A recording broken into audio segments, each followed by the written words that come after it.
Hi guys, welcome back to the channel. On today's video, I'm gonna show you how you can add photos to your videos in CapCut.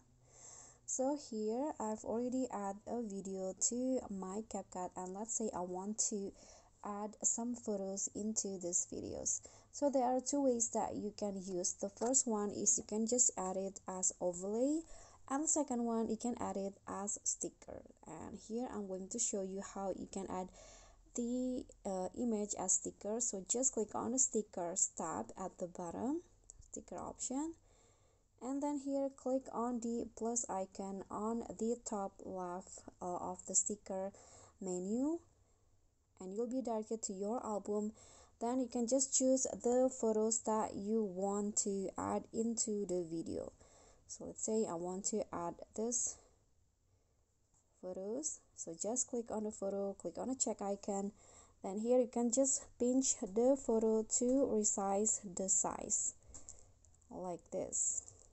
Okay, so that's the first way, and the second way is just you can use it, you can add it as overlay.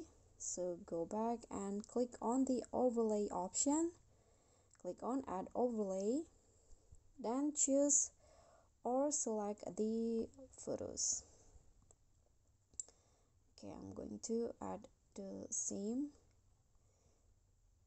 photo like this. You can see now it has been added, and you can always use masking if you want to make it for example into a circle shape. Just click on this, then you can adjust the size like this, or you can also make it into a heart shape like this. Adjust the size by pinch in like this, and I think that's all. That's how you can add photos to your videos in CapCut. Thank you guys so much for watching. Please don't forget to subscribe, like this video, comment, and also click on the thanks button. Bye.